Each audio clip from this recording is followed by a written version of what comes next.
హైదరాబాద్ పార్లమెంట్లో రసవత్తర సమరం సాగుతోంది. ఢీ అంటే ఢీ అంటున్నారు మాధవిలత, అసదుద్దీన్ ఓవైసీ. అసదుద్దీన్కు గట్టిగానే మాధవిలత దెబ్బ తగిలినట్లుంది. అసదుద్దీన్లో ఓటమి భయం పట్టుకుంది. హిందూ ఓటర్లను ప్రసన్నం చేసుకునే పనిలో పడ్డారు అసద్. మొదటిసారి తెలుగులోనూ పాట రాయించుకున్నారు ఓవైసీ.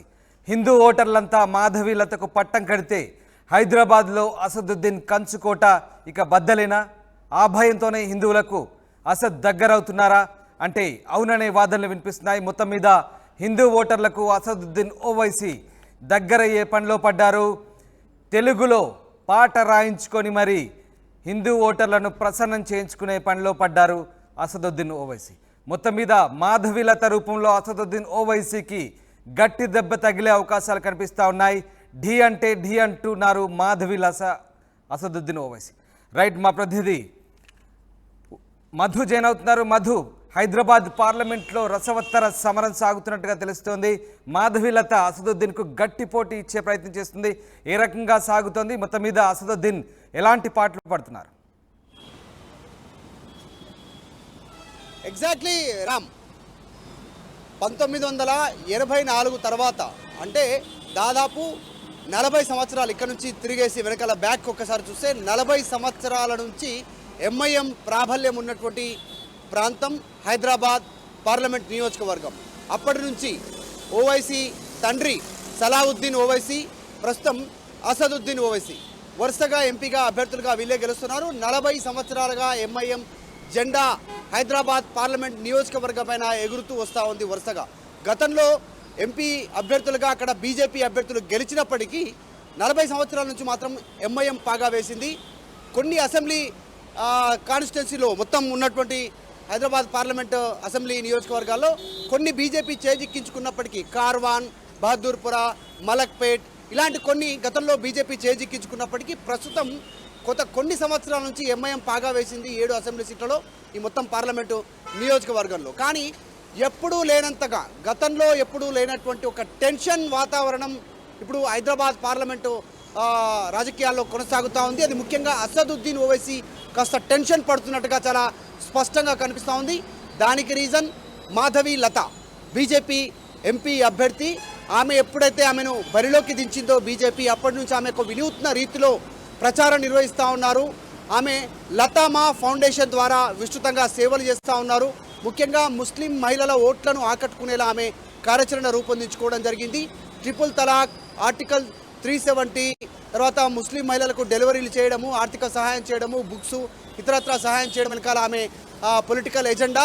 అందులో భాగంగా ముస్లిం మహిళలంతా కూడా ఈమెకు కాస్త మద్దతు తెలుపుతున్నారు అనేటువంటి ఇవన్నీ అంచనాలతో అసదుద్దీన్ ఓవైసీ ఒక భయాందోళనకు గురైనట్టుగా ప్రచారం జరుగుతూ ఉంది. అందులో భాగంగానే అసదుద్దీన్ ట్రెండ్ మార్చారు. రెగ్యులర్ రూట్లోకి మిగతా పార్టీలు ఏ రకంగా అయితే ప్రచారం నిర్వహిస్తాయో ఆ ట్రాక్లోకి వచ్చారు. గతంలో ఎన్నడూ లేనటువంటి విధంగా ఎంఐఎం ఎప్పుడు ఇంత ప్రచార హోరు, ఇంత ప్రజల్లోకి వెళ్ళేటువంటి కార్యక్రమాలు ఎప్పుడు చేపట్టలేదు. మొట్టమొదటిసారిగా 40 సంవత్సరాల తర్వాత అసదుద్దీన్ ఓవైసీ క్షేత్రస్థాయిలో తెలుగు ఓటర్లను కూడా తమ వైపుకు తిప్పుకునేలా అసదుద్దీన్ ఓవైసీ కార్యాచరణ సిద్ధం చేసుకున్నట్టుగా చాలా స్పష్టంగా కనిపిస్తుంది. తెలుగు పాటను రూపొందించారు. తెలుగు పాట తెలుగు ఓటర్లను ఆకట్టుకోవడానికి.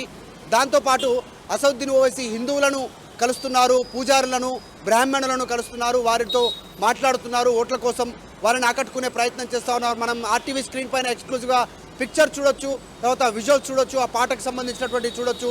సో వాళ్ళందరినీ ఆకట్టుకునే ప్రయత్నం మొట్టమొదటిసారిగా చేస్తూ ఉన్నటువంటి పరిస్థితి ఉంది. దానికి ఒక్కొక్క ప్రధానమైనటువంటి రీజన్ కూడా ఉంది. ఎందుకంటే హైదరాబాద్ పార్లమెంట్ నియోజకవర్గం కిందలోకి వచ్చేటువంటి నియోజకవర్గాల్లో, అసెంబ్లీ నియోజకవర్గాల్లో మలక్పేట్, కార్వాన్, గోషమహల్, చంద్రాయణగుట్ట, యాకత్పుర, బహదూర్పుర, చార్మినార్ ఈ 7 అసెంబ్లీ నియోజకవర్గాల్లో 2 నియోజకవర్గాల్లో తీవ్రమైనటువంటి 2 నుంచి 3 నియోజకవర్గాల్లో, అసెంబ్లీ నియోజకవర్గాల్లో ఎదురుగాలి వీస్తూ ఉంది ఎంఐఎం పార్టీకి. అక్కడ తీవ్రమైనటువంటి వ్యతిరేకత ఉంది ఎంఐఎం పార్టీ పైన, ఎంఐఎం ఎమ్మెల్యేల పైన, అసదుద్దీన్ ఓవైసీ పైన. ముస్లిం సంబంధించినటువంటి కమ్యూనిటీలోనే కొద్దిమంది అసదుద్దీన్ ఓవైసీని వ్యతిరేకిస్తూ ఉన్నారు. ఈ అంశాన్ని పసిగట్టిన అసదుద్దీన్ ఓవైసీ ఈసారి తెలుగు ఓటర్లను ఆకట్టుకునేలా పాటలను, తర్వాత తెలుగు ఓటర్ల ఇంటికి వెళ్ళడము, వాళ్ళతో మాట్లాడడము, ఇవన్నీ చేస్తూ ఉన్నారు, ఆకట్టుకునే ప్రయత్నం చేస్తూ ఉన్నారు. మొత్తం కనుక చూస్తే యాకత్పురకు సంబంధించినటువంటి అసెంబ్లీ నియోజకవర్గంలో కేవలం ఈసారి 2023 అసెంబ్లీ ఎన్నికల్లో 878 ఓట్లతో మాత్రమే ఎంఐఎం గెలిచినటువంటి పరిస్థితి. అంటే అత్యంత స్వల్ప మెజార్టీతో 40 సంవత్సరాల్లో అత్యంత స్వల్ప మెజార్టీతో ఎంఐఎం పార్టీ గెలిచినటువంటి పరిస్థితి ఇప్పుడు అంటే ఒక టెన్షన్ వాతావరణం ఉంది. యాకత్పురాలో వ్యతిరేకత, తర్వాత మలక్పేట్లో వ్యతిరేకత, కార్వాన్లో వ్యతిరేకత, తర్వాత గోషామహల్లో తీవ్రమైనటువంటి వ్యతిరేకత ఎంఐఎం పైన. ఈసారి ఎంఐఎంకు గండిపడే అవకాశం ఉంది, తీవ్రమైనటువంటి ఇబ్బందులు ఎదుర్కొనే అవకాశం ఉంది అని ఒక ప్రచారం జరగడంతో, సర్వేలు చెప్తా ఉండడంతో అసదుద్దీన్ ఓవైసీ అలర్ట్ అయ్యారు. ఎప్పుడూ లేనంత భయాందోళనతో ఆయన ఈసారి తెలుగు ప్రజల ఓటర్లకి, తెలుగు ప్రజల ఓటర్లను ఆకట్టుకునే ప్రయత్నం చేస్తూ ఉన్నారు. పాటల రూపంలో వారిని ఆకట్టుకునేలా నల్గొండ గద్దర్గా నర్సిరెడ్డి ఏదైతున్నారో ఆయనతో పాట పాడించారు. సో ఇలా అన్ని కార్యక్రమాలు చేస్తూ ఉన్నారు. లతమా ఫౌండేషన్ ద్వారా మాధవి లత చేసినటువంటి కార్యక్రమాలకు ఆయనకు గండిపడే అవకాశం ఉన్నటువంటి సమాచారం అందడంతో మొత్తానికి క్షేత్రస్థాయిలోకి అసదుద్దీన్ ఓవైసీ దిగినట్టుగా తెలుస్తూ ఉంది. ఇంకొక ప్రధాన రీజన్ 2019 పార్లమెంటుకి సంబంధించినటువంటి ఎన్నికల్లో ఓట్ల శాతం కనుక చూస్తే ఒక్కసారి 2019లో ఎంఐఎం అభ్యర్థి ప్రస్తుతం ఎంపీ కాబట్టి అసదుద్దీన్ ఓవైసీకి 5,17,471 ఓట్లు వచ్చాయి. అంటే దాదాపు ఎక్కువ ఓట్లు గ్రాప్ చేసినప్పటికీ బీజేపీ అభ్యర్థి అప్పుడు ఎప్పుడైనా సరే హైదరాబాద్ సంబంధించిన పార్లమెంటు సీటు ఎంఐఎం వర్సెస్ బీజేపీగానే ఉంటుంది. బీజేపీ గెలిచే పరిస్థితి లేనప్పటికీ కూడా బీజేపీ తీసుకోవాల్సినటువంటి ఓట్ షేర్ అసదుద్దీన్ ఓవైసీ నుంచి ఓల్డ్ సిటీ నుంచి ఖచ్చితంగా తీసుకుంటారు. బీజేపీ అభ్యర్థి భగవంతరావుకి 2,35,285 ఓట్లు వచ్చాయి 2019లో కాంగ్రెస్ పార్టీ అభ్యర్థి ఫిరోజ్ ఖాన్ నిలబడితే 49,944 అంటే దాదాపు 50,000 ఓట్లు గ్రాప్ చేశారు ముస్లింల ఓట్లు. 2019లో కాంగ్రెస్ టీఆర్ఎస్ అభ్యర్థి పుష్ప శ్రీకాంత్కి 63,000 ఓట్లు వచ్చాయి. కాంగ్రెస్ కంటే ఎక్కువ ఓట్లు సాధించింది బీఆర్ఎస్ పార్టీ. ఇవన్నీ కూడా హిందువుల ఓట్లు 60,000కు పైగా 63,000కు పట్ల. తర్వాత స్వతంత్ర అభ్యర్థులకు, తర్వాత నోటాకు పడ్డటువంటి ఓట్లు 15,000. ఈ 15,000 ఓట్లు ఖచ్చితంగా ఎంఐఎంకు వ్యతిరేకంగా పడ్డటువంటి ఓట్లు. తర్వాత ఈ 63,000 ఓట్లు బీఆర్ఎస్కి పడ్డవి, బీజేపీకి పడేటువంటి ఓట్లు అక్కడ బీఆర్ఎస్ చీల్చింది. కాంగ్రెస్ పార్టీ అభ్యర్థి 49,994 అంటే దాదాపు 50,000 ఓట్లు. ఇవి ఎంఐఎంకు పడేటువంటి ఓట్లను వాళ్ళు చీల్చారు. సో ఈసారి లెక్కలేసుకుంటే వన్ సైడ్ కేవలం రెండు పార్టీల మధ్య ప్రధాన పోరుండనుంది కాబట్టి మాధవి లత, అసదుద్దీన్ ఓవైసీ మధ్యనే పోరుండనుంది. ఓట్లు చీలేటువంటి అవకాశం లేదు అనేటువంటి చర్చ నడుస్తూ ఉంది. ఒకవేళ అదే జరిగితే హిందువుల ఓట్లన్నీ మాధవి లతకి, ముస్లింల ఓట్లో కొంత అనుకూలంగా ఉన్న ఓట్లన్నీ ఆయనకు, ఎంఐఎంకి అనుకూలంగా ఉన్న ఓట్లు అసదుద్దీన్ ఓవైసీకి, తర్వాత ముస్లిం వ్యతిరేకమైనటువంటి ఓట్లు ఇతర పార్టీలకు వెళ్ళే చీలే అటువంటి అవకాశం ఉంది కాంగ్రెస్ కానీ ఇంకా ఇతర అభ్యర్థులకు కానీ. మహిళల ఓట్లు, ముస్లిం మహిళల ఓట్లు కనుక బీజేపీ గ్రాప్ చేస్తే అసదుద్దీన్ ఓవైసీకి ఒక గ్రౌండ్లో ఒక కదలిక ప్రారంభమయ్యే అవకాశం ఉంది, టెన్షన్ వాతావరణం క్రియేట్ అయ్యే అవకాశం ఉంది. సో వీటన్నిటినీ తట్టుకోవడానికే కొత్త పంతా ఎంచుకున్నారు. నామినేషన్ల పర్వం అయిపోయింది కాబట్టి అన్ని పార్టీలు ప్రచారం చేస్తూ ఉన్నాయి. ఒకవైపు కాంగ్రెస్, బీఆర్ఎస్, అటు బీజేపీ పాటల రూపంలో ప్రజలను ఆకట్టుకునే ప్రయత్నం చేసి అసదుద్దీన్ ఓవైసీ కూడా తెలుగు పాటతో ఆయన ఎంఐఎంకి సంబంధించిన పాటని లాంచ్ చేశారు. అది తెలుగు ప్రజలను ఆకట్టుకునేలాగా. తర్వాత తెలుగు ప్రజల దగ్గరికి వెళ్తా ఉన్నారు. సో ఇదంతా ఒక ఎజెండాగా ముందుకు వెళ్ళే ప్రయత్నం చేస్తూ ఉన్నారు. గతంలో లేనటువంటి టెన్షన్ అసదుద్దీన్ ఓవైసీకి మాధవిలత అభ్యర్థిగా, బీజేపీ అభ్యర్థిగా తెరపైకి రావడంతో కాస్త టెన్షన్ పట్టుకుందని ఖచ్చితంగా చెప్పొచ్చు. Right, thank you very much Madhu, thanks for the update. ఇది అసదుద్దీన్లో ఓటమి భయం పట్టుకుంది. అసదుద్దీన్కు మాధవిలత దెబ్బ గట్టిగానే తగులుతోంది. హిందూ ఓటర్లను ప్రసన్నం చేసుకునే పనిలో పడ్డారు అసద్. మొదటిసారి తెలుగులోనూ పాట రాయించుకున్నారు. హిందూ ఓటర్లంతా మాధవిలతకు పట్టం కడితే హైదరాబాద్లో అసదుద్దీన్ కంచుకోట బద్దలయ్యే అవకాశం ఉండడంతో ఆ భయంతోనే హిందువులకు అసద్ దగ్గరవుతున్నారు. ఈ నేపథ్యంలో ఆయన తెలుగులో పాట రాయించుకొని ప్రచారానికి దిగుతున్నారు. ప్రధానంగా హిందూ ఓటర్లను ప్రత్యేకంగా కలుస్తున్నారు, పూజారులను కలుస్తున్నారు. అనేక మంది హిందూ ఓటర్లను ప్రసన్నం చేసుకునే పనిలో పడ్డారు అసదుద్దీన్ ఓవైసీ. ఎప్పుడూ లేని విధంగా తొలిసారిగా ఈ రకమైనటువంటి స్ట్రాటజీతో ఆయన ముందుకెళ్తున్నారు. ఎందుకంటే మాధవిలత ఢీ అంటే ఢీ అనే విధంగా పోటీ ఇవ్వడంతో అసదుద్దీన్లో ఓటమి భయం పట్టుకోవడంతో ఆయన ప్రధానంగా తెలుగు పాటల రూపంలో ప్రచారానికి మిగతా పార్టీల మాదిరిగానే వెళ్తున్నట్టుగా తెలుస్తుంది. అసదుద్దీన్ తెలుగు పాట ఏ రకంగా ఉందో ఒకసారి విందాం.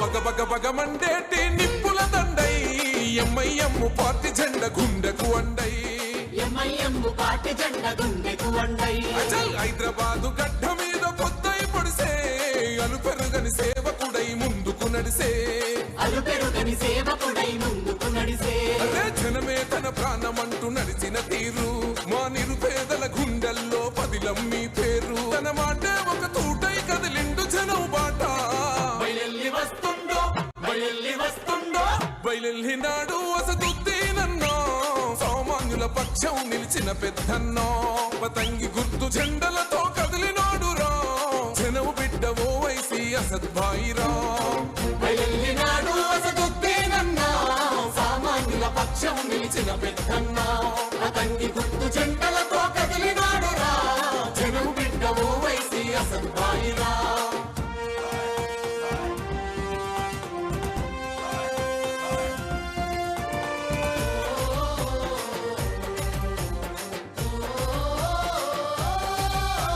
నిరుపేద విద్యార్థుల భవితకు బాటేస్తివో విద్యాదానం చేసిన జ్ఞాన శక్తి పీఠమో విద్యాదానం చేసిన జ్ఞాన శక్తి పీఠమో పేదలకు వైద్యాన్ని అందించే మానవత్వము కష్టమన్న ప్రతి ఇంటిలో వెలిగే వేగు చుక్కవో కష్టమన్న ప్రతి ఇంటిలో వెలిగే వేగు చుక్కవో ఓ ధర్మాన్ని విడువడు ఏ ధనముకు లొంగడు కులమతాలు ఎరుగడు కుతంత్రాలు చేయడు తన మన భేదం చూపని నిరుపేదల నేస్తమో బయలెల్లి వస్తుండో బయలెల్లి వస్తుండో బయలెల్లినాడు అసదుద్దీనన్నా సామాన్యుల పక్షం నిలిచిన పెద్దన్నా అతంగి గుర్తు జెండలతో కదిలినాడు రా జనం బిడ్డ ఓ వైసి అసద్భాయిరా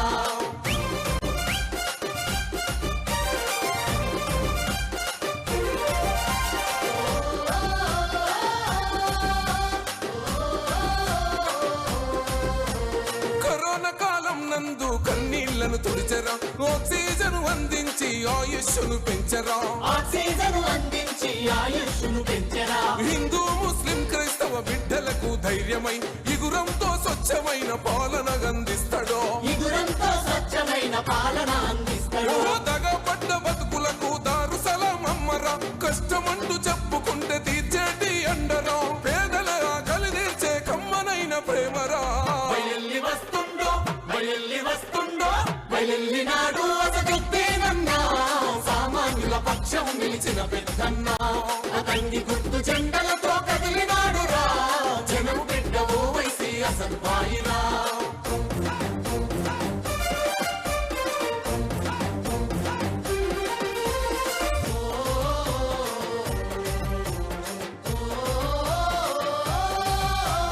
ఉన్నతంగా చదువుకున్న విద్యావంతుడురా ఊపిరి ఉన్నంత వరకు జనమే తన ఎజెండా ఊపిరి ఉన్నంత వరకు జనమే తన ఎజెండా ఓ ఎవ్వనికి తల వంచని దమ్మున్న నేతరా అక్రమ కేసులు పెట్టిన చెదిరిపోని గుండెరా అక్రమ కేసులు పెట్టిన చెదిరిపోని గుండెరా అవినీతి కుట్రలపై ప్రశ్నల వెల్లంబురా చెరసాలను బంధించిన పిడికిలెత్తినాడురా సర్వం జనహితమతమై సాగుతున్న యుద్ధమో బయలెల్లి వస్తుండో బయలెల్లి వస్తుండో బయలెల్లినాడు అసదుద్దీనన్నా సామాన్యుల పక్షం నిలిచిన పెద్దన్నా అతంగి గుర్తు జెండలతో కదిలినాడు రా జనం బిడ్డ ఓ వైసి అసద్భాయిరా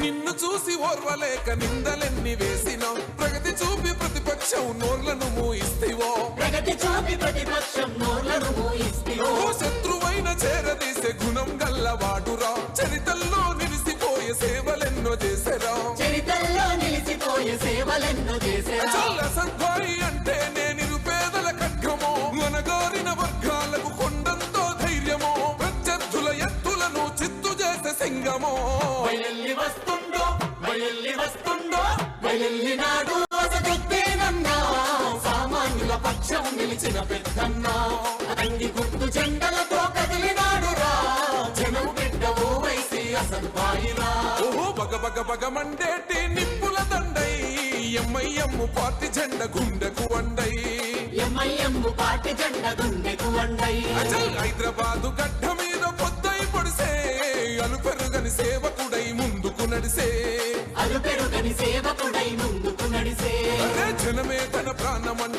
నడిచిన తీరు మా నిరుపేదల గుండెల్లో పదిలం మీ పేరు తన మాటే ఒక తూటై కదిలిండు జనం బాట బయలెల్లి వస్తుందో బయలెల్లి వస్తుందో బయలెల్లినాడు అసదుద్దీనన్నో సామాన్యుల పక్షం నిలిచిన పెద్దన్నో పతంగి గుర్తు జెండలతో కదిలినాడు రా జనము బిడ్డ ఓవైసీ అసద్భాయిరా బయలెల్లినాడు అసదుద్దీనన్నా సామాన్యుల పక్షం నిలిచిన పెద్దన్నా అతంగి గుర్తు జెండా